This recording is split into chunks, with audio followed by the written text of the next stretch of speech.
Okay तो देखो अभी मैंने बताया कि हमारे जो 3 कोनिक्स बचे हुए हैं, मतलब एक पैराबोला, ठीक है, एक इलिप्स और एक हाइपरबोला। तीनों की डेफिनेशन सिर्फ एक कांस्टेंट से डिफर करती है, ठीक है। तो इसकी डेफिनेशन हम सिर्फ, क्योंकि केवल एक कांस्टेंट का डिफरेंस होगा, तो डेफिनेशन एक ही तरीके से देंगे। कैसे? एक लाइन हमने यहाँ पर लेनी है, ठीक है, दिस लाइन इज फिक्स्ड, ठीक है। इस फिक्स लाइन को वी कॉल डायरेक्ट्रिक्स, ठीक है। और एक हमें चाहिए फिक्स पॉइंट, ठीक है। इन तीनों को डिफाइन कर रहे हैं एक साथ हम, ठीक है। उसके लिए हमें एक फिक्स लाइन चाहिए जिसको मैंने बोला डायरेक्ट्रिक्स, और एक फिक्स्ड पॉइंट चाहिए जिसको हम बोलेंगे फोकस। ओके, तो इस पॉइंट, हाँ, तो ये फिक्स पॉइंट हो गया हमारा और ये हो गया फिक्स लाइन, ठीक है। और हमने इसकी मतलब इसको क्योंकि कर्व है, ठीक है, तीनों ही एक कर्व है अलग अलग, तो कर्व है तो फिर से किसी पॉइंट का लोकस होगा, ठीक है। और वो लोकस कैसे मिलेगा हमें? अगर वो इस तरीके से मूव करे, सच दैट, ठीक है, तो सच दैट लिख लेते हैं। This is basically locus of a point which moves such that ratio of its distances from a fixed point which is focus to the fixed line which is directrix is constant,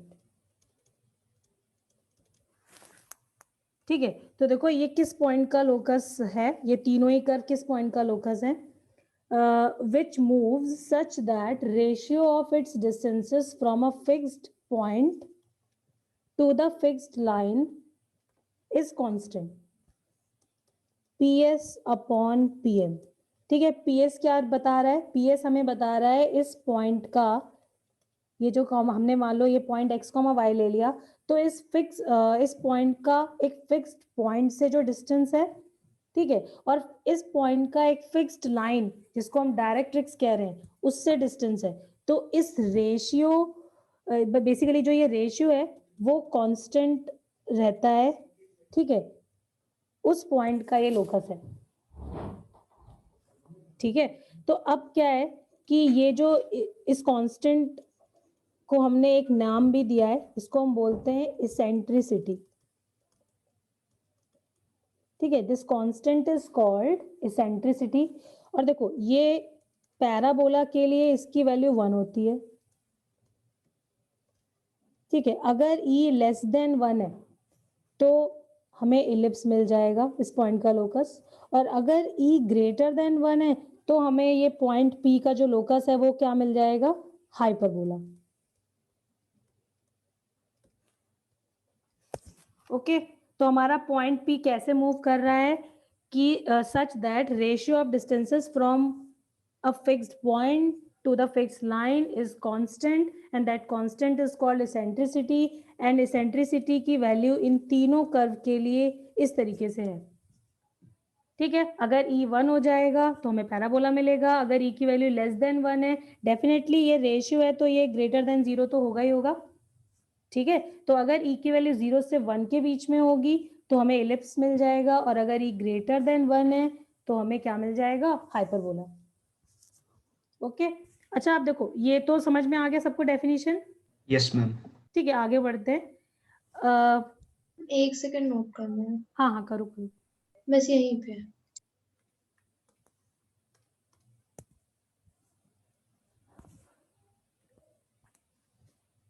कुछ इसके common terms देखते हैं पहले, ठीक है।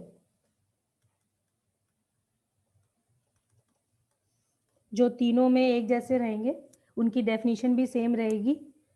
ठीक है, जैसे अब हमने पॉइंट फिक्स, जो फिक्स पॉइंट है वो से मैंने ले लिया अल्फा कॉमा बीटा, जिसको हम क्या बोल रहे हैं, फोकस। और फिक्स लाइन है, उसको हम क्या बोल रहे हैं, डायरेक्ट्रिक्स। ठीक है, लाइन भी ले लेते हैं एक, से हमने लाइन ले ली a x plus b y plus C equal to 0। ठीक है, तो अभी यहाँ पर जो डेफिनेशंस मैं बताऊंगी उनको ध्यान से सुनना है, क्योंकि वो हर कोनिक के लिए, जो ये 3 बचे हुए कोनिक है हमारे, ठीक है, सबके लिए सेम रहेगी। ओके, तो और फिर हमने एक पॉइंट ले लिया से, ये जनरल पॉइंट जो मूविंग पॉइंट है। ठीक है, तो मूविंग पॉइंट भी यहाँ पर ले लिया। ठीक है, तो हमारे पास ये फिक्स पॉइंट था और ये फिक्स लाइन है। ठीक है, और ये मूविंग पॉइंट है पी। ओके, अब होता क्या है कि एक लाइन जो फोकस से पास करे एंड परपेंडिकुलर टू डायरेक्ट्रिक्स हो, this line is called axis of the conic. Okay, तो मैं यहाँ पर लिख दे रही हूँ what is axis. Axis of any conic, जो ये 3 बचे हुए कोनिक है उनकी बात हो रही है अभी। ठीक है, तो एक्सेस को हम कैसे डिफाइन करेंगे, this is line perpendicular to the fixed line. Fixed line क्या आती है हमारी, डायरेक्ट्रिक्स। ठीक है, and passing through focus. Passing through focus is called axis of the conic.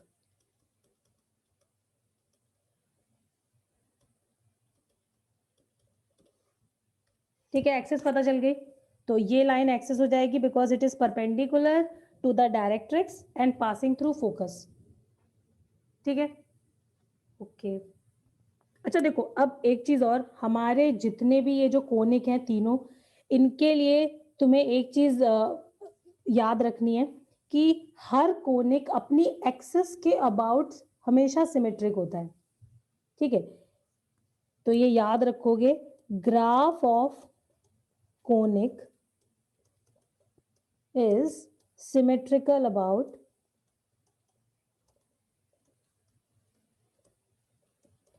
its axis। ठीक है, अब इसका क्या मतलब हुआ, इसका मतलब ये हुआ कि अगर सपोज अभी मान लो मैंने ये axis of the conic consider करी, तो अब ये पॉइंट अगर हमारे ग्राफ पर है, ये पॉइंट अगर हमारे कोनिक पर है, तो इस पॉइंट की, इस लाइन के अबाउट अगर तुम इमेज लोगे तो वो भी उस कोनिक पर होगी। That is what it means. Okay, अगर हमारा कोई भी कर्व किसी लाइन के अबाउट सिमेट्रिकल है, उसका मीनिंग क्या है कि अगर हम उस पॉइंट की, उस लाइन के अबाउट इमेज लेंगे, तो वो इमेज भी कहां पर होगी, उस कोनिक पर ही होगी। ठीक है, और तुम देख भी सकते हो कि अगर ये पॉइंट का, अगर हमने फिक्स्ड पॉइंट और फिक्स लाइन से डिस्टेंस का रेशियो लिखा, ठीक है, तो इसका भी तो, क्योंकि ये तो डिस्टेंस फॉर्मूला से ही तो आ रहा है, तो इसका मतलब है ये रेशियो भी तो सेम ही रहेगा। जो ऊपर यस वाले मैम। पॉइंट से आएगा वही तो पी डैश से भी आएगा। इसका मतलब है ये पी डैश पॉइंट भी उस लोकस का ही पार्ट है ना। और ये मतलब ये हमारे पिक्चर से भी क्लियर है, ज्योमेट्रिकली भी, और ये हमें याद भी रखना है। ठीक है, अच्छा देखो, अब इसके अलावा हमें क्या पता होना चाहिए, इसके अलावा हम बात करेंगे वर्टेक्स की। ठीक है, वर्टेक्स क्या होता है, ये सारे पॉइंट्स हमें अपने क्वेश्चंस करने में हेल्प करेंगे, इसलिए जिसको जहां पर भी दिक्कत आए वो मेरे को बता दे। ठीक है, देखो वर्टेक्स होता है हमारा जो भी कोनिक है, मान लो हमने ये कोनिक ड्रॉ किया। ठीक है, ये कोई भी एक कोनिक है, वन ऑफ द जो हमने 3 डिस्कस करने हैं। ठीक है, वर्टेक्स हम कहते हैं this is point of intersection of the curve of the conic with the axis. ठीक है, this point is called vertex of the conic. Okay, this is point of intersection of the axis with the conic is called vertex of the conic। ठीक है, तो ये हमें यहां से हमें वर्टेक्स मिल जाएगा। ठीक है, एक टर्म आता है फोकल कॉर्ड। कुछ कम समझ में आ रहा हो तो चलेगा, अभी सारी चीजें वापस एक्सप्लेन होंगी हर एक के लिए अलग अलग, बस अभी बस सुनते जाओ, ठीक है। और थोड़ा बहुत समझ में आ रहा है तो बस ओके, ठीक है। फोकल कॉर्ड का क्या मतलब हुआ भाई? फोकल कॉर्ड जैसा नाम है वही हमें यहाँ पर समझना है, ठीक है। फोकल कॉर्ड मतलब फोकस से पास होने वाली, कॉर्ड तो तुम्हें पता है, कॉर्ड का मतलब है कोई भी कर्व हो, कॉर्ड का मतलब है line joining any 2 points on the curve will give you a cord, ठीक है। बट ये फोकल कॉर्ड है तो तुम्हें बस क्या ध्यान रखना है कि फोकस से पास हो, तो any cord passing through focus, ठीक है, इज कॉल्ड फोकल कॉर्ड, ठीक है। तो अगर ये क्यू पॉइंट है, ये क्यू डैश है, तो क्यू एस क्यू डैश क्या हो जाएगी? फोकल कॉर्ड, ठीक है। तो इसमें कुछ ज्यादा नहीं लिखना, एस क्यू डैश। हाँ क्या हुआ मैम? एक बार मैम ये वाला रिपीट कर दो मैम, फोकल कॉर्ड। क्या? फोकल कॉर्ड, देखो ये कॉर्ड है, कॉर्ड किसी भी कर्व की हो, ठीक है, कोई भी कोनिक हो या other than these three conic हो, कॉर्ड तो हमेशा एक ही डेफिनेशन को फॉलो करता है, line joining any 2 points on the curve is called chord of the curve, ठीक है। तो अभी हमें फोकल कॉर्ड डिस्कस करनी है। फोकल कॉर्ड मतलब फोकस से पास होने वाली, तो बस तुम जो भी कॉर्ड लो अगर फोकस से पास हो रही है तो उसको हम क्या बोल देंगे? फोकल कॉर्ड, सिंपल, ठीक है। जो हमने फोकस यहाँ पे लिखा है यहीं से हमें फोकल कॉर्ड मिल रहा है अगर कॉर्ड इस पॉइंट से पास हो, ठीक है शिवांशु? क्या? अच्छा आप देखो नेक्स्ट टर्म है हमारा लेटस रेक्टम। लेटस रेक्टम कहाँ से आता है जरा देखना, इसमें हमने फोकस दिखाई पड़ रहा है, ठीक है, एक्सिस भी दिखाई पड़ रही है, fine. Latus rectum is a focal cord which is perpendicular to the axis passing through focus, ठीक है। focal cord तो मैंने बोल ही दिया था anyway, तो cord passing through focus perpendicular to axis and end points lie on the curve is called latus rectum of the conic, okay? Ma'am एक बार ये रिपीट करना। स्लाई ऑन कर्व का क्या मतलब हुआ? क्या क्या लाए मतलब कि देखो कॉर्ड है तो तुम्हारा जो एंड पॉइंट्स होंगे वो कहाँ पर होंगे? कर्व पे ही तो होंगे। हमने एंड बोला कि एन बोला? एंड पॉइंट्स, अच्छा ओके एंड पॉइंट्स, हाँ सॉरी मैम। ठीक है इट्स ओके, ठीक है। तो सीधे सीधे ऐसे भी बोल सकते हैं कि chord passing through focus and perpendicular to the axis is called latus rectum. हमने एक स्पेसिफिक टर्म उसको दिया जो कि सारे कोनिक के लिए सेम डेफिनेशन फॉलो करेगा, this is called latus rectum, ठीक है।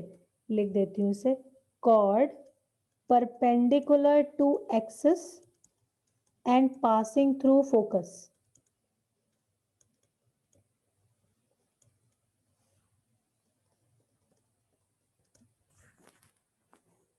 इसको हम क्या बोलेंगे? लैटस रेक्टम,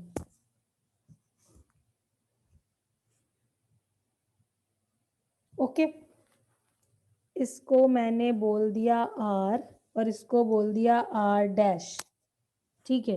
तो हमारी जो लैटस रेक्टम है वो क्या है? R S R dash is latus rectum of this conic, होगा ऐसा? अच्छा देखो अब मान लो हमें इसकी लेंथ निकालनी है, जनरली हमें इसकी लेंथ निकालनी होती है, ठीक है। कोई कोई कभी कभी इक्वेशन भी पूछ लेता है, इक्वेशन ऑफ लैटस रेक्टम, तो वो तो आ जाएगी आराम से, ठीक है। मान लो इसकी हमें लेंथ लिखनी है, length of latus rectum. Latus rectum का मतलब ही है अगर सिर्फ लैटस रेक्टम लिखा है ना तब भी तुम्हें उसका लेंथ लिखना होता है, ठीक है। तो आर एस आर डैश जरा चेक करो, आर एस आर डैश ये हमारा लैटस रेक्टम है, हमें इसका लेंथ निकालना है, ठीक है। तो क्या करा जाए भाई? क्योंकि तुम्हारा curve symmetrical about its axis है, इसका मतलब है जितना आर एस है उतना ही s r r dash s होगा या नहीं होगा? यस मैम सेम है ना, होगा। क्योंकि मैंने बताया हर कोनिक अपने एक्सिस के अबाउट सिमेट्रिकल होता है, ठीक है। तो इसका मतलब है जितना आर एस है उतना ही आर डैश एस होगा, तो हम इस आर एस आर डैश को ट्वाइस ऑफ आर एस लिख सकते हैं, है ना। ट्वाइस ऑफ आर एस हो जाएगा, ये ऊपर वाले का डबल कर दिया। और अभी अभी सबसे पहले जब हमने डेफिनेशन शुरू करी थी और मैंने क्या बताया था कि जो आर एस की वैल्यू होगी वो किसके बराबर होगा, वो होगा ई आर एम डैश के बराबर। अब ये किसी को नहीं याद? यस मैम याद है। भाई देखो कोनिक को हमने डिफाइन कैसे किया था, देखो ऊपर आते हैं वापस।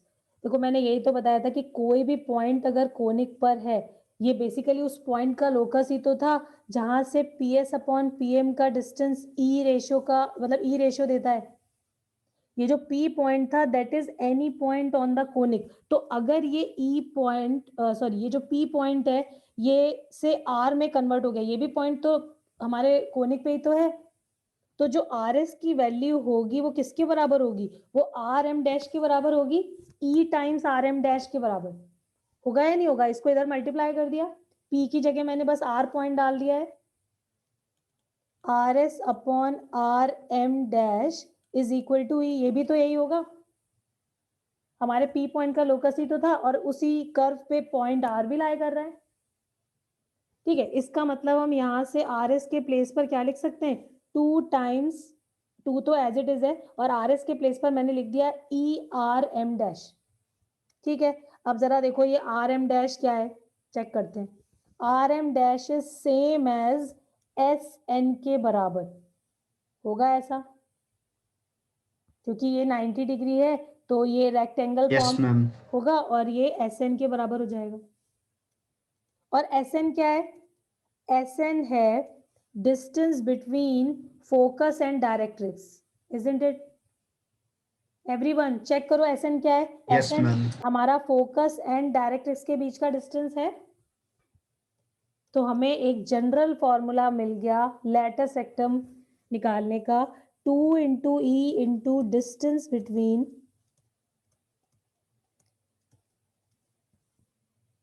Focus and directrix. बच्चों देखो बिल्कुल मैं आप तुम लोग को ये बता रही हूँ कि ये जितने ये ऐसे ऐसे फॉर्मूले हैं ना, ये क्वेश्चन ऐसा दे देते हैं कभी कभी कि उसमें ये ही डेटा यूज हो रहा होता है, हमारे फॉर्मूले वहां पे सारे फेल हो जाते हैं। ये लैटिस रेक्टम हर कोनिक के लिए उसकी अलग अलग लेंथ है और वो तुम्हें याद रखनी है, ठीक है। लेकिन जो ये बेसिक फॉर्मूला है, क्वेश्चन में कभी कभी डेटा ऐसा होता है वहां पर ये बेसिक डेफिनेशन ही यूज हो रही होती है, ठीक है। इसलिए इसको समझ लो, 2 बार लिख लोगे तो तुम्हें याद भी रहेगा, ठीक है। और ये मैंने इन जनरल फॉर्मूला लिखा है किसका, लेंथ ऑफ लैटिस रेक्टम का, which is very important part of any conic, ठीक है। कि 2 इंटू ई लिखोगे, इंटू में क्या करोगे, distance between focus and directrix, ठीक है। हर कोनिक के लिए लैटिस रेक्टम की लेंथ का फॉर्मूला है, ठीक है। लेकिन कभी कभी क्वेश्चन में ऐसा डेटा होता है जहां पर सिर्फ ये फॉर्मूले की हेल्प से तुम आंसर कर सकते हो, ठीक है। तो इसलिए ये इंपॉर्टेंट है। तो anyway these are the some common terms, some common properties of all the conics, ठीक है। तो ये एक बार रिवाइज कर लेना। आगे बढ़ते हैं, पैराबोला पे आते हैं अब, ठीक है।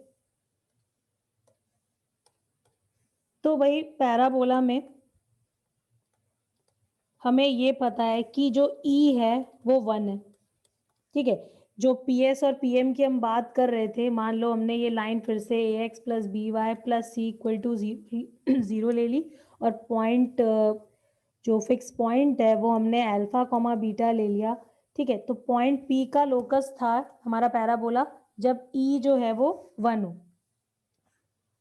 ठीक है। इस पॉइंट को हमने M बोल दिया, ये परपेंडिकुलर डिस्टेंस होगी ना, पॉइंट से लाइन का डिस्टेंस हमेशा कैसा होता है, परपेंडिकुलर, ठीक है। तो एक बार जरा PS is equal to PM लिख के चेक करते हैं कि हमारा पैराबोला दिखेगा कैसा, ठीक है। या फिर अगर हमारे पास सामने कोई एक इक्वेशन लिखी हुई है तो पता होना चाहिए कि ये पैराबोला की इक्वेशन है या नहीं, ठीक है। तो PS कैसे लिखोगे, PS इज जस्ट डिस्टेंस फॉर्मूले से आ जाएगा, root over x minus alpha whole square plus y minus beta whole square. और PM क्या है, इस पॉइंट का इस लाइन से डिस्टेंस, परपेंडिकुलर डिस्टेंस का फॉर्मूला लगाएंगे ax1 by1, तो ये तो सेम ही हो जाएगा क्योंकि पॉइंट हमारा xy है। किसी को इस फॉर्मूले में कोई प्रॉब्लम तो नहीं है, okay, and root over A square plus B square. ठीक है, तो ये हमारा आ गया पैराबोला का पैराबोला की जो इक्वेशन है वो कुछ इस तरह की दिखाई पड़ रही है, बड़ी भयानक लग रही है, लेकिन ये इतनी भयानक हमें पढ़नी नहीं है। ठीक है, इन द सेंस कि जनरली जो क्वेश्चंस होते हैं वो सिंपल से पैराबोला पे होते हैं, लेकिन ये फॉर्म है बहुत इंपॉर्टेंट। ठीक है, एक बार चेक करते हैं। ठीक है, इसमें क्या ऐसा स्पेशल है, कैसे हमें पता चलेगा कि कोई इक्वेशन पैराबोला है या नहीं, इन द सेंस कि अगर general equation of second degree लिखी है कहीं, a x square plus 2hxy plus by square plus 2gx plus 2fy plus C equal to 0। भाई हमने तो सबसे पहले तो यही डिस्कस किया था कि ये इक्वेशन सारे कोनिक को रिप्रेजेंट करेगी, है कि नहीं? तो अब यहाँ पे क्या कंडीशन होगी सो दैट इक्वेशन पैराबोला को रिप्रेजेंट करे, तो वो हम ढूंढेंगे, वो हम अभी डिराइव करके देखते हैं। कहाँ से? अपनी इस डेफिनेशन से। यहाँ पे हमने डेफिनेशन ऑफ पैराबोला लगाई हुई है, और जरा चेक करते हैं कि क्या ऐसा है जो इसको पैराबोला बनाएगा। ठीक है, तो उसके लिए देखो मैंने क्या किया, दोनों तरफ स्क्वायर कर दिया, और ये x minus alpha whole square plus Y minus beta whole square, इसके साथ मल्टीप्लाई में देखो क्या आ जाएगा, a square plus B square का टर्म आएगा। ठीक है, और राइट साइड में है a x plus b y plus c. ठीक है, इसका भी स्क्वायर हो जाएगा ऐसा। ठीक है, बच्चों अब जरा ठीक है, कैलकुलेशन थोड़ा सा इतना सिंपल नहीं है, बस तुम लोग जो मैं बोलती जा रही हूँ बस वो सुनते जाना ध्यान से। ठीक है, इसमें अगर मैंने एक्स स्क्वायर का कोफिशिएंट लिखना है तो कहाँ कहाँ से मिलेगा? देखो एक्स स्क्वायर का टर्म हमें एक तो यहाँ से मिलेगा, उसका कोफिशिएंट क्या आएगा, ये पूरा टर्म तो आएगा ही आएगा, मतलब ए स्क्वायर प्लस बी स्क्वायर आएगा। ठीक है, अब क्या राइट साइड से एक्स स्क्वायर का कोफिशिएंट मिलेगा? डेफिनेटली मिलेगा, जब हम ए एक्स का होल स्क्वायर करेंगे। ठीक है, ए एक्स का स्क्वायर से ए स्क्वायर एक्स स्क्वायर आएगा, और वो अगर लेफ्ट में लेकर आओगे तो ए स्क्वायर माइनस साइन के साथ आ जाएगा, और एक्स स्क्वायर कहीं से मिलेगा? नहीं मिलेगा, है ना भाई? बाकी तो टर्म सारे एक्स वाई और सारे उसमें होंगे, लेकिन एक्स स्क्वायर का सिर्फ इतना पार्ट मिलेगा। ठीक है, कोफिशिएंट। अब वाई स्क्वायर का भी लिख लेते हैं, कुछ सिमेट्रिकल सा ही होगा। जरा चेक करो, जब ये टर्म इससे मल्टीप्लाई होगा तो हमें वाई स्क्वायर का कोफिशिएंट में ए स्क्वायर प्लस बी स्क्वायर मिलेगा, और जब लेफ्ट साइड का बी वाई का स्क्वायर करोगे तो माइनस का बी स्क्वायर हमें मिल जाएगा, उसको मैंने एक साथ कर लिया। फाइन, तो ये होगा एक्स स्क्वायर वाई स्क्वायर के कोफिशिएंट। अब एक बार एक्स वाई का टर्म कलेक्ट करते हैं। ठीक है, बस उतना ही करना है, ज्यादा नहीं करना है हमें। हाँ, एक्स वाई का टर्म कलेक्ट करो जरा। क्या लेफ्ट हैंड साइड से हमें एक्स वाई का कोई भी टर्म मिलेगा? एनीवन? नहीं मिलेगा? No ma'am. हाँ, वेरी गुड, कोई टर्म नहीं मिलेगा, क्योंकि अब इसमें जो भी टर्म्स होंगे वो एक्स और वाई के मिलेंगे। ठीक है, एक्स वाई का कोई टर्म नहीं मिलेगा। अब जरा लेफ्ट साइड में आ जाओ, सबको I think a plus b plus c, अगर इस तरह का कोई परफेक्ट स्क्वायर है तो इसको ओपन करना आता है, आता है ना सबको? ठीक है, तो अगर ये और ये मल्टीप्लाई होंगे तो हमें एक्स वाई का टर्म मिलेगा। क्या आएगा? वो आ जाएगा एक्स वाई तो होगा ही, उसमें साथ में माइनस का 2ab भी होगा, होगा ऐसा? क्या आएगा Yes, जब ma'am. एक्स वाई का टर्म मल्टीप्लाई होगा? ये आ जाएगा A B 2ab x Y, यही तो होगा। ठीक है, उसको मैंने लेफ्ट में ले लिया तो कुछ इस तरह का टर्म मिलेगा, और बाकी हमें कुछ लिखने की जरूरत नहीं है। ठीक है, क्योंकि हम यहाँ से अपनी कंडीशन देख लेंगे। ठीक है, अब जरा देखो what is so special in these three terms. ये कैंसिल हो गया, ये कैंसिल हो गया, और हमारे पास देखो क्या आ गया, B square X square minus का 2xyab plus A square Y square and some x here, some y here, some constant here equal to 0. So what is so special in these three terms? Anyone? किसी को कुछ दिख रहा है यहाँ पर? Ma'am वो a minus B whole square की इक्वेशन है। Correct correct correct correct, very good. ठीक है, तो देखो ये तीन टर्म बेसिकली परफेक्ट स्क्वायर दे रहे हैं, these are basically bx minus ay का होल स्क्वायर। ठीक है, और बाकी कुछ भी आता रहे, हमें यहाँ से कंडीशन मिल चुकी है। क्या मिल गया है हमें? हमें ये पता चल गया है कि अगर कोई general equation of second degree है, ठीक है, तो वो पैराबोला को कब रिप्रेजेंट करेगी? जब सेकेंड डिग्री वाले टर्म परफेक्ट स्क्वायर फॉर्म कर रहे हो। कह सकते हैं बच्चों?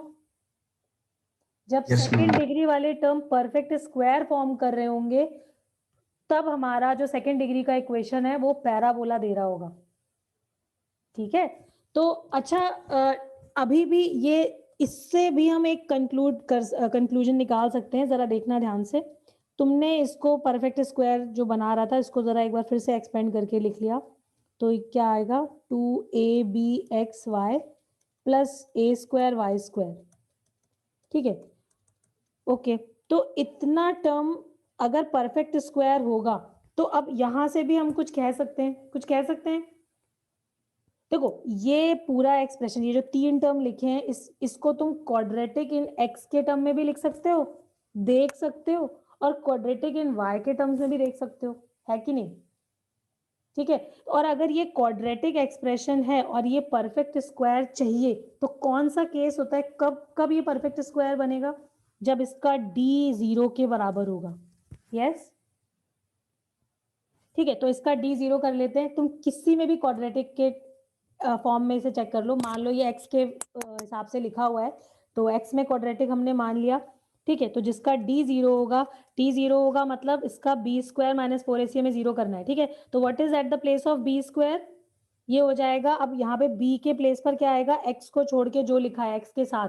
ठीक है, तो it would B 4a square b square y square. ठीक है, ये हो जाएगा, ये क्या लिख दिया मैंने, b स्क्वायर।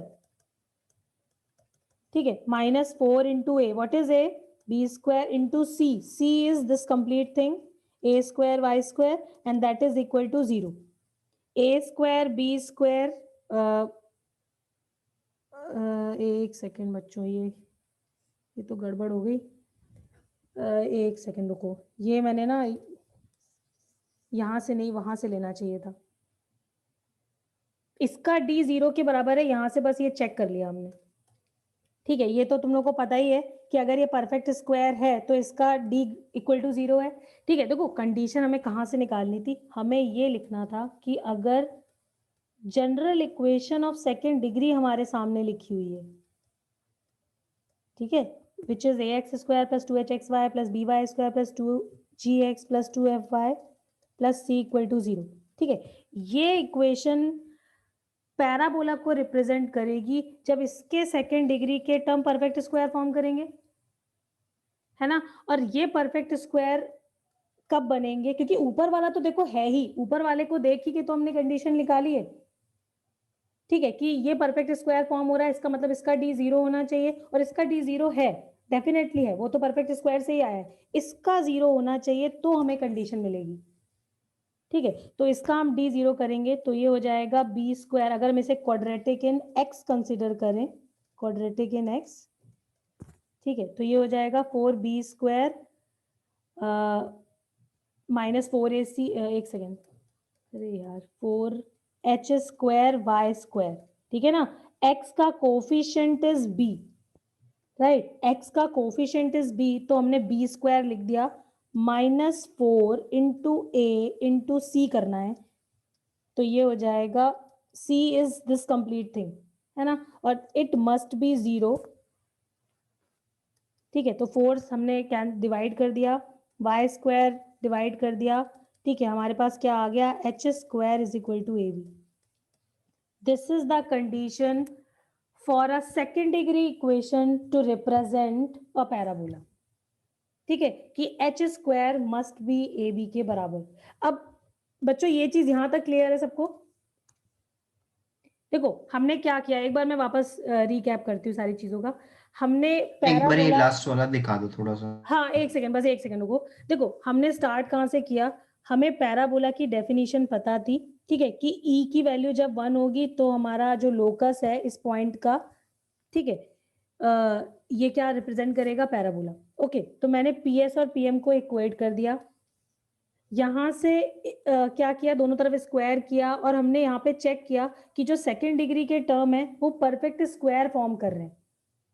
ठीक है, तो परफेक्ट स्क्वायर फॉर्म कर रहे हैं। ओके, अब हमें ये समझ में आ गया कि कोई भी अगर पैराबोला लिखा होगा तो उसमें जो भी सेकंड डिग्री का टर्म होगा वो हमेशा परफेक्ट स्क्वायर के फॉर्म में होगा। ठीक है, अब सपोज हमने सेकंड डिग्री की इक्वेशन तो इस फॉर्म में पढ़ी हुई है, ठीक है, और मैंने बताया था ये तो सब हर कोनिक को रिप्रेजेंट कर सकती है, बस A B C F G H पे कंडीशन लगी होती है। ठीक है, वो चेक करेंगे तभी हम बताएंगे कि ये कौन सा पर्टिकुलर कोनिक है।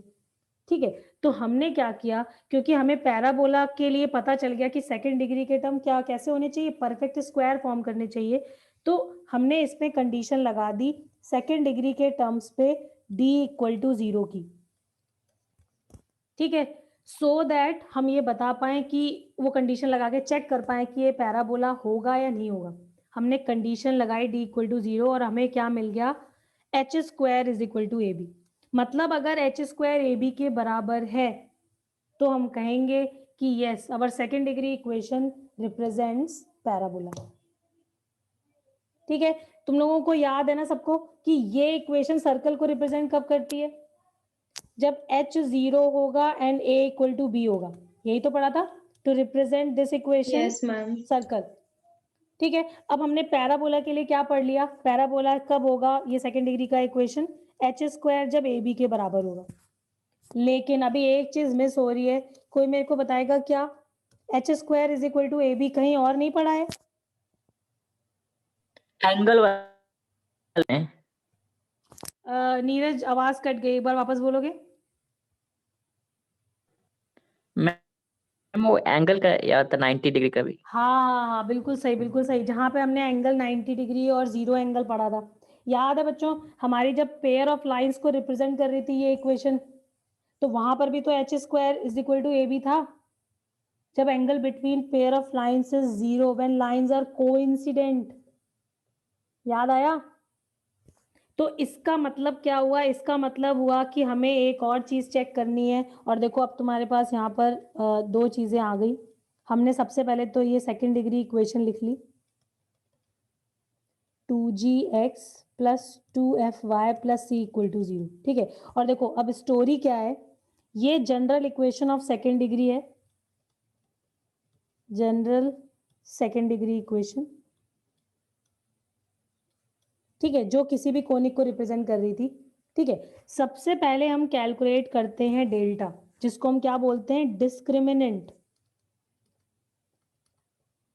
ठीक है, अब याद करो कि हमने स्ट्रेट लाइन में क्या क्या निकाला था, क्या निकाला था रिलेशन, अगर डेल्टा 0 के बराबर है तब तो वो पेयर ऑफ लाइंस को रिप्रेजेंट करेगा, और अगर नहीं है तो नहीं करेगा। ठीक है, डेल्टा क्या था, डेल्टा था ए बी सी, ऐसे लिख लो, और एफ जी एच। मैम हल्का सा ऊपर कर दीजिए। Okay okay,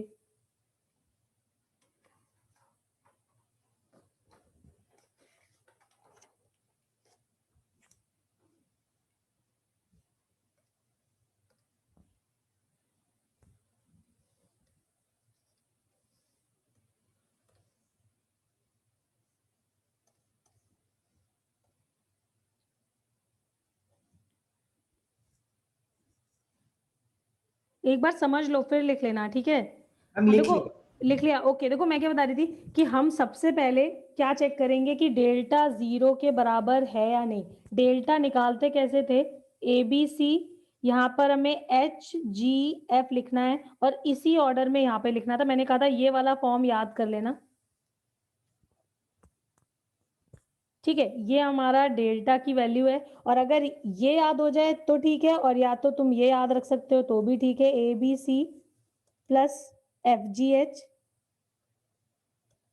2fgh minus A F square minus B G square minus C H square equal to 0। ठीक है, ये भी डेल्टा की वैल्यू लिखी हुई है। ठीक है, कैसे भी याद कर लो।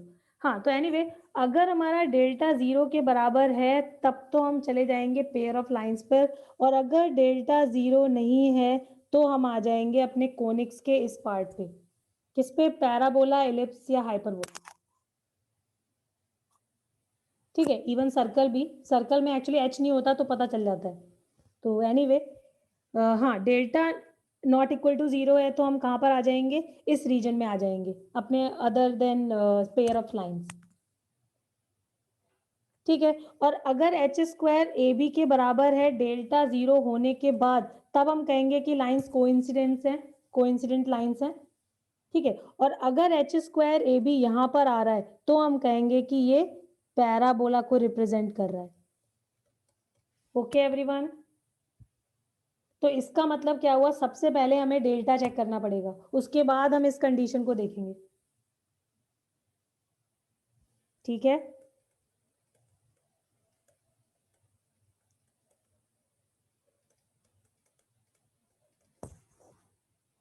बच्चों कोनिक में याद करने वाला पार्ट ज़्यादा है, ठीक है। ये सब जो हमने यहाँ पर लिखा है ये सब इतना इम्पोर्टेंट नहीं है, ठीक है। यहाँ से तो बस ऑब्जर्वेशन है कि पैराबोला में ऐसा होना चाहिए, वहाँ से हमने कंडीशन निकाली, कंडीशन इम्पॉर्टेंट है, एच स्क्वायर ए बी के बराबर होना चाहिए, इस पर बेस क्वेश्चन आता है, ठीक है।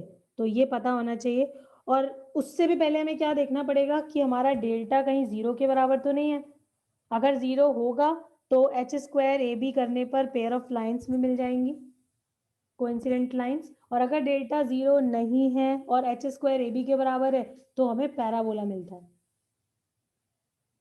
ठीक है। एक क्वेश्चन कर लेते हैं तो थोड़ी मैम फील एक सेकंड, ये नोट करना है ये वाला। हाँ करो करो करो।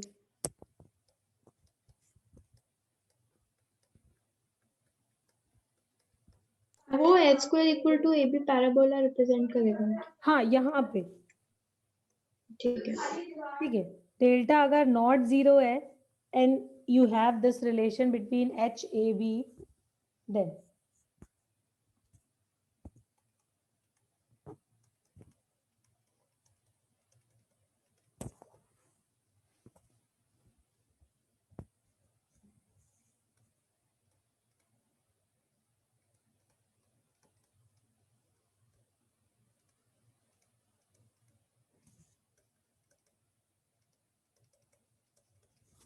देखो मैंने एक क्वेश्चन आसान कर दिया है बहुत, अभी तो मैंने ये लिख ही दिया कि ये जो जनरल इक्वेशन है किसको रिप्रेजेंट कर रही है, पैराबोला को। इसका मतलब है कि इसका जो डेल्टा होगा वो कैसा होगा, नॉट 0, लिख ही दिया, पैराबोला को रिप्रेजेंट ही कर रही है। तो तुम्हें लैम्डा निकालना है, अब क्या लगाना है, अब तो सिर्फ यही लगाना है ना। तो अब कंपेयर करो और एच ए बी की वैल्यूज डालो और बताओ lambda.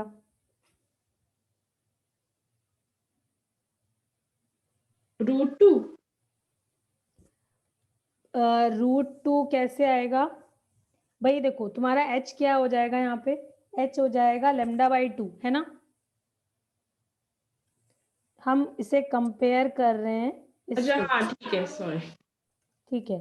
2hxy plus 2gx plus 2fy plus c equal to 0, ठीक है। तो 2h इज लैम्डा, तो यहाँ से h की वैल्यू आ गई λ/2, है ना। तो एच स्क्वायर ए बी के बराबर करना है, मतलब λ²/4 is equal to 1 into 2, h square 8 आ गया, यहाँ से एच की सॉरी लैम्डा स्क्वायर 8 आ गया, देयरफॉर लैम्डा इज ±2√2, ठीक है। और देखो अगर तुम्हारे पास 4 ऑप्शन होते, ठीक है, और ये ना लिखा होता कि ये रिप्रेजेंट कर रहा है पैराबोला को, तुम्हें तो चारों में से बताना था से कि ये किसको रिप्रेजेंट कर रहा है, ठीक है। या फिर होता, ठीक है, लैम्डा की वैल्यू बताओ when this represents pair of lines, तब क्या करते हैं वैसे, for which value of lambda, ये करके देखो एक बार, ठीक है। क्वेश्चन है for which value of lambda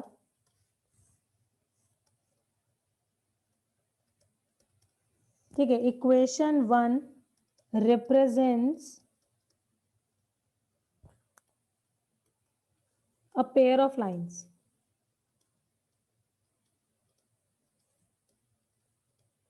अब क्या करोगे, आपको कौन सी कंडीशन लगेगी,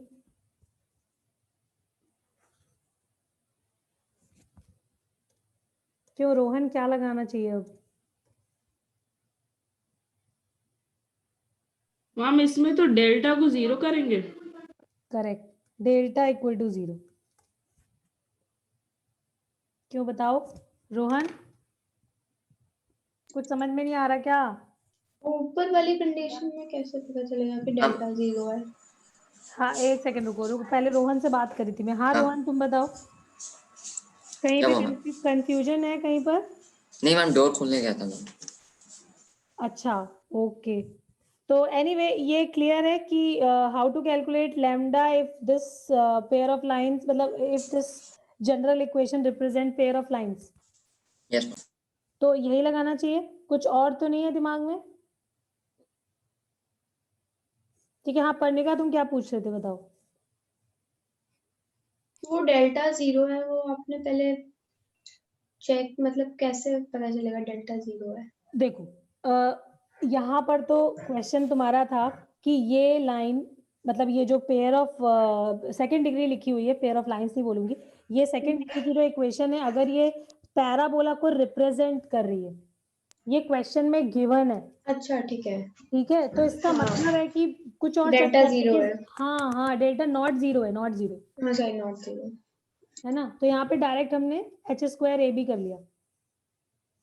ठीक है, और अगर मान लो ये इक्वेशन जो है वो पेयर ऑफ लाइंस को रिप्रेजेंट कर रही है, अब कैसे लैम्डा तक पहुंचे? तो अब तुम क्या करोगे, लैम्डा को मतलब सॉरी डेल्टा को इक्वल टू 0 कर लोगे और फिर लैम्डा निकाल लोगे। ठीक है, तो हर चीज क्लियर है बच्चों? बता दो भाई, किसी को कोई डाउट है तो बता दो, मेरे को लग रहा है जैसे कुछ शायद कम समझ आया हो। है क्या ऐसा? तन्वी समझ आ रहा है? Yes ma'am. ओके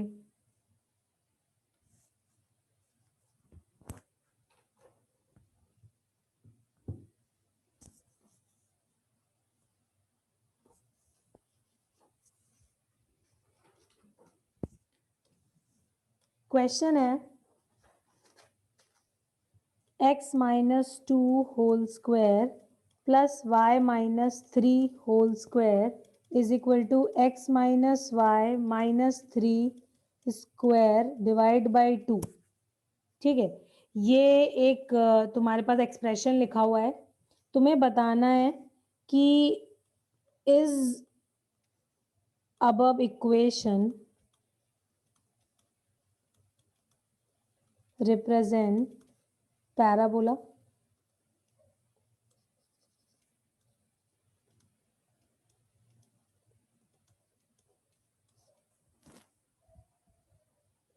बताओ, कोई बता पाएगा?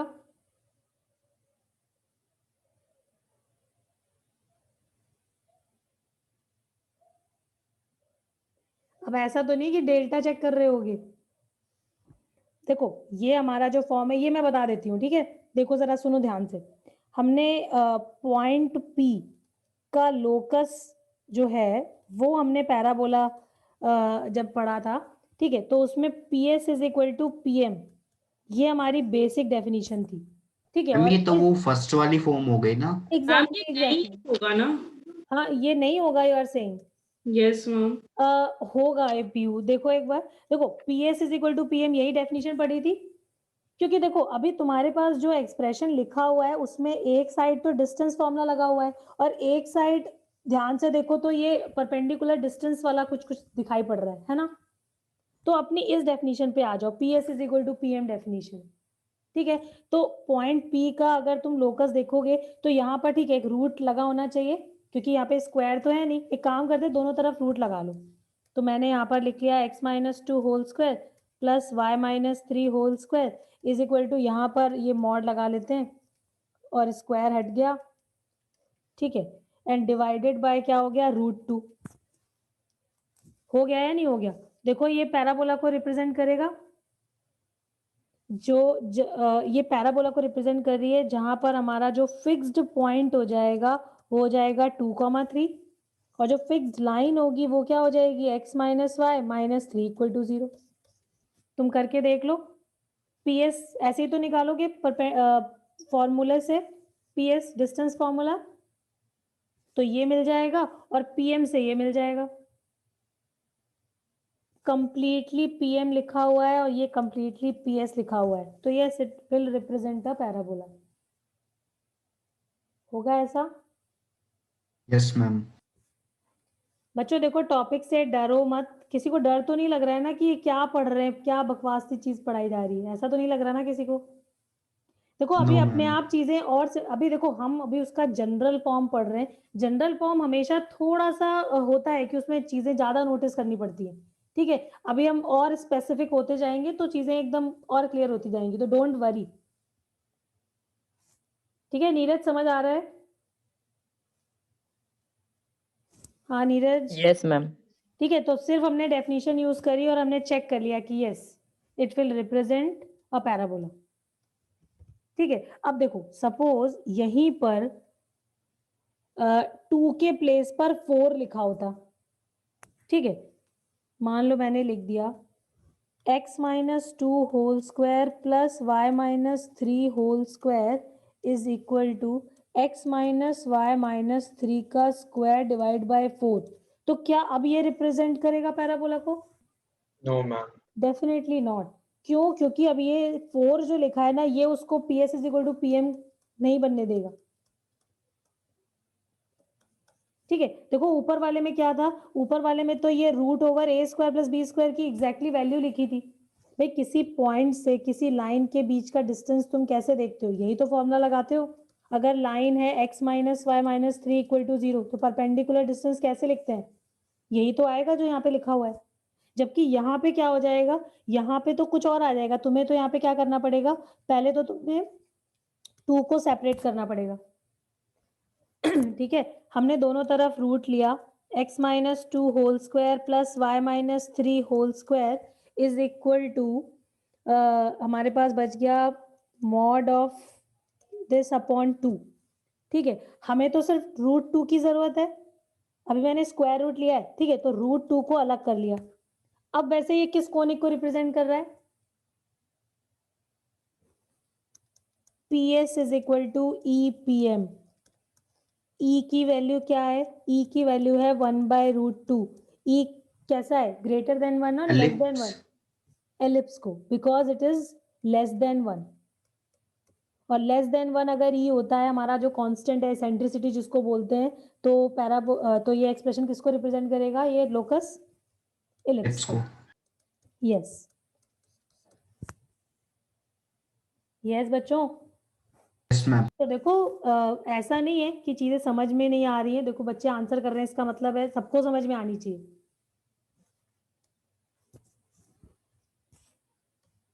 ओके अब देखो इस एक्सप्रेशन से क्या क्या, करना है जरा। हाँ हाँ करो करो। आदित्य समझ में तो आ रहा है ना तुम्हें? Yes ma'am. Okay very good.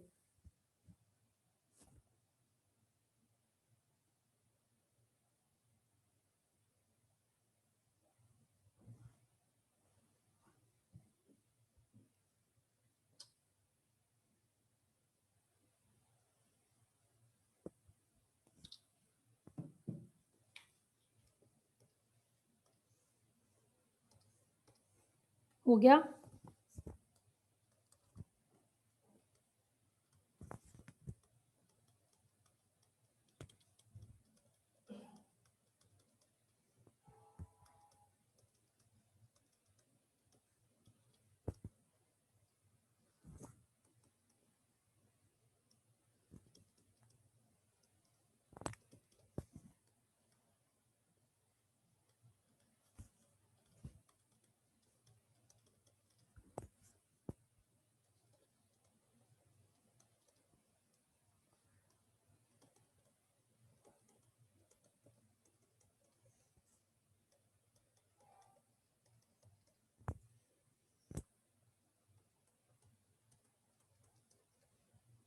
देखो बच्चों एक लास्ट क्वेश्चन हम करेंगे, ठीक है, और इसमें जितना हमने पढ़ा है सब कुछ यूज हो जाएगा।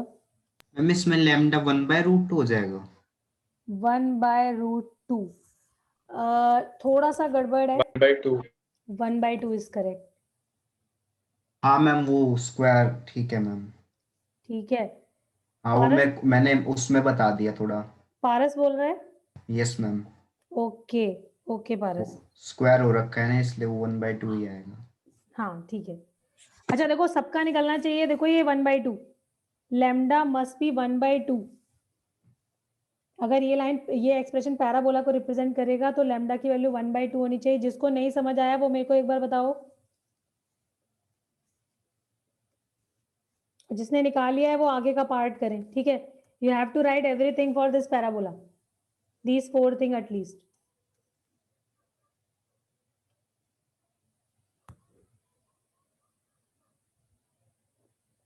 अच्छा, साथ में लेटस रेक्टम भी लिख दो, वो भी हमने डिस्कस करा था।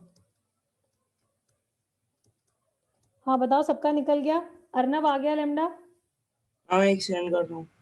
ओके, बताना भाई, जिसका ना है वो बता दे। अक्षत बता देना।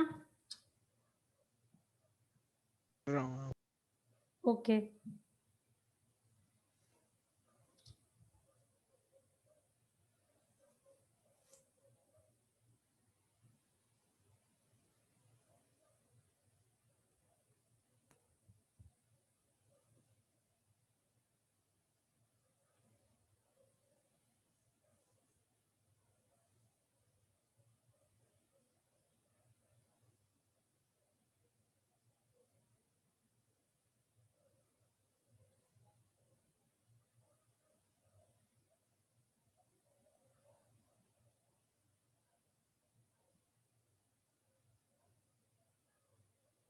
हाँ श्रद्धा आ गया।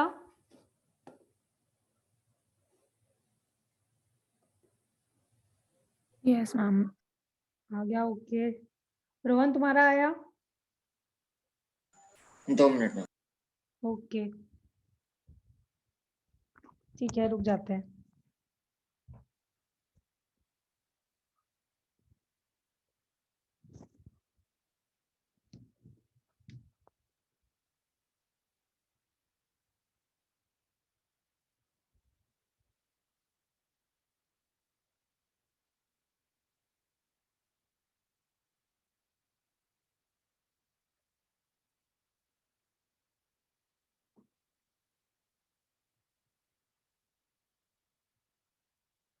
शिवांशु तुम्हारा हो गया लेमडा, निकल आया?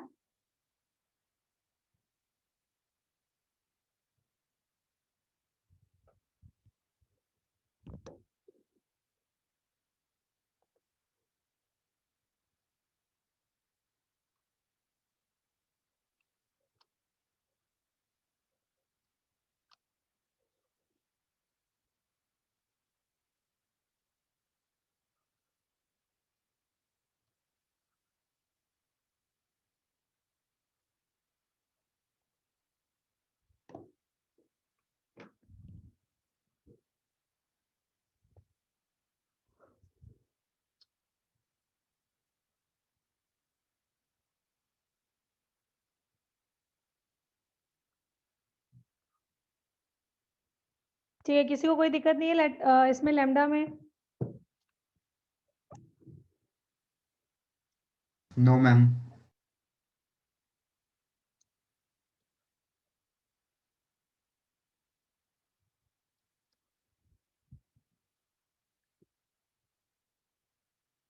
मैम वर्टेक्स के लिए फिर इसको मतलब पैराबोला को और लाइन को एक्सेस को सॉल्व करना पड़ेगा। हाँ हाँ, और एक चीज और भी है, देखो आगे का काम शुरू करते हैं फिर बताती हूँ, ठीक है भाई। सबसे पहले तो हमने क्या लैम्डा की करा, वैल्यू क्या आ रही है मैम? 1/2 अच्छा, आई। नहीं एक मिनट कर दूँ, कुछ गलत हो गया था। अच्छा ठीक है, तो देखो ऐसे किया होगा, x-1 का स्क्वायर प्लस y-2 का स्क्वायर, तो हमने रूट लगा दिया, दोनों तरफ रूट ले लिया, तो रूट लैम्डा हो गया, और ये मॉड में x प्लस वाई प्लस 3, ठीक है। और अब नेक्स्ट क्या करना है, सबसे पहले तो देखो हमें क्या करना पड़ेगा, इसको root over A square plus B square मतलब रूट 2 से डिवाइड करना पड़ेगा, ठीक है। और रूट से 2 से डिवाइड करोगे तो यहाँ मल्टीप्लाई भी करोगे। और व्हाट यू वांट, अगर तुम्हें ये एक्सप्रेशन पैराबोला चाहिए तो इस पूरे प्लेस पर क्या होना चाहिए, 1 होना चाहिए। अब 1 होने के लिए हमने क्या रखना पड़ेगा, लैम्डा को 1/2, ओके ठीक है। अब देखो लैम्डा की वैल्यू आ गई, ठीक है। अब आगे हमें इस एक्सप्रेशन से क्या समझ आ रहा है, जो फोकस है मतलब जो फिक्स्ड पॉइंट की बात हम यहाँ पे करते हैं, ठीक है, उसके कोऑर्डिनेट्स मिल गए, 1, 2 होंगे, है ना। और जो फिक्स्ड लाइन की बात हम कर रहे हैं, डायरेक्ट्रिक्स बोलते हैं जिसको, ठीक है, वो लाइन भी दिख गई, that would be x plus Y plus 3 equal to 0। यहाँ तक भी कोई दिक्कत नहीं? नो ठीक है, मैम। फोकस हो गया, डायरेक्ट्रिक्स हो गया। अब हमें ये तीनों चीजें और निकालनी है। ठीक है, अब अपने इसको थोड़ा सा ड्रॉ करके देखते हैं। ठीक है कैसा होगा हमारा पैराबोला? कुछ इस तरीके का होगा। ठीक है, जिसका हमें फोकस पता है, मतलब फिक्स पॉइंट पता है, और ये फिक्स लाइन जो जो परपेंडिकुलर है। लेटस रेक्टम है उसकी लेंथ निकालेंगे या फिर क्या, कैसे लेंथ निकालेंगे? लेंथ ऑफ लेटस रेक्टम निकालो। ठीक है, उसका हमने फॉर्मूला भी डिस्कस किया था, है ना? Yes ma'am. ठीक है, तो देखो ये फिक्स लाइन हमें दी थी, this is x plus Y plus 3 equal to 0। ठीक है, अब देखो मैंने क्या क्या बताया था। एक तो मैंने ये डिस्कस किया था कि जो एक्सिस होती है वो परपेंडिकुलर टू डायरेक्ट्रिक्स होती है एंड पासिंग थ्रू 1,2 होती है। This is axis of the curve, axis of the parabola. ठीक है, तो अब ये लाइन लिखना नॉट अ प्रॉब्लम। अगर ये लाइन गिवन है डायरेक्ट्रिक्स, ठीक है, और इसके परपेंडिकुलर लाइन लिखनी है तो कैसे लिखेंगे? किसी भी लाइन के परपेंडिकुलर लाइन लिखने का तरीका मैंने बताया हुआ है। क्या करते हैं, x और y के कोफिशिएंट इंटरचेंज करो, बीच का साइन चेंज करो, एंड प्लस एक कांस्टेंट इक्वल टू 0। ठीक है, 1,2 से पास करा दो इसको, तो 1 minus 2 plus c equal to 0। तो यहाँ से हमें c की वैल्यू क्या मिल जाएगी? 1। तो इसका मतलब है हमें एक्सेस की इक्वेशन मिल गई, it would be x minus y plus 1 equal to 0। Axis आ गई। ठीक है, अब मैंने और क्या बताया था? Point of intersection, point of intersection of the curve, मतलब ऑफ द पैराबोला, ठीक है, with the axis is called vertex of the parabola. ठीक है, अच्छा एक चीज और बताई थी मैंने, क्योंकि हमारा ये पैराबोला है, और सबसे अच्छी बात है पैराबोला है, और पैराबोला पे हर पॉइंट जो है वो इक्विडिस्टेंट होता है from the fix point and from that fix line. यानी कि ये तो मिड पॉइंट हो जाएगा, इसका और इसका, इन दोनों का मिड पॉइंट होगा हमारा जो वर्टेक्स है, क्योंकि this point is also on the parabola. और पैराबोला पे हर पॉइंट की डेफिनेशन तो वही रहेगी, पीएस और पीएम का रेशियो सेम, यानी यहाँ पर PS is equal to PM के बराबर, यस मैम, आ गया समझ अब। है ना? तो ये पॉइंट क्या हो जाएगा? This is mid point of, से ये पॉइंट एस है और ये पॉइंट एम है। एम नहीं, इसको चलो एन ले लो। हाँ, mid point of N S होगा ना? तो अब क्या हम एन पॉइंट ढूंढ सकते हैं? एन पॉइंट क्या है? N point is basically intersection of axis with directrix, है या नहीं? तो इन दोनों को सॉल्व करो, x minus y plus 1 equal to 0 and x plus Y plus 3 equal to 0। क्या आ जाएगा? 2x plus 4 equal to 0, x is minus 2। ठीक है, और y की वैल्यू निकाल लो, तो y आ जाएगा -1। ठीक है, यानी हमें ये पॉइंट मिल गया। और अगर ये पॉइंट और n पता है, s पता है, तो मिड पॉइंट से हमें क्या मिल जाएगा? Vertex of the parabola. ठीक है, वर्टेक्स भी आ गया। अब देखो कुछ और रह गया, मैम वर्टेक्स वो हो लेंथ गया। Of latus rectum. अब हाँ, अब हमारा last part which is latus rectum. देखो लेटस सेक्टम को हमने कैसे डिफाइन किया था? It is 2 times e into distance between focus and directrix. ठीक है, अब यहाँ पर e तो है 1, ठीक है, और distance between focus and directrix तो हम ढूंढ ही सकते हैं, क्या हो जाएगी? इस पॉइंट से विच इज फोकस, इस लाइन के बीच का डिस्टेंस। तुम डिस्टेंस फॉर्मूला भी यूज कर सकते हो because you have this point also. ठीक है, या फिर परपेंडिकुलर डिस्टेंस लिख लो, कैसे भी करके यू कैन राइट दिस।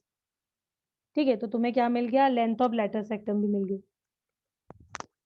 ये किसी को कोई दिक्कत इसमें? एक सेकेंड, देखो वर्टेक्स आ गया होगा -1/2, 1/2 आया। Yes ma'am. ठीक है, और ये आ जाएगा परपेंडिकुलर डिस्टेंस लगा दें अगर, तो ये हो जाएगा 6/√2, है ना? ये हो जाएगा 12/√2 विच इज 6√2। Yes ma'am. ठीक है, तो देखो हमने ये सारी चीजें लिख दी सिर्फ अपनी डेफिनेशन यूज करके।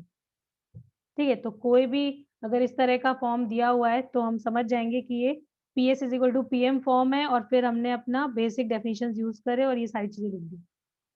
ठीक है, देखो विनय सर कुछ कह रहे हैं, एक सेकंड सुन लेते हैं।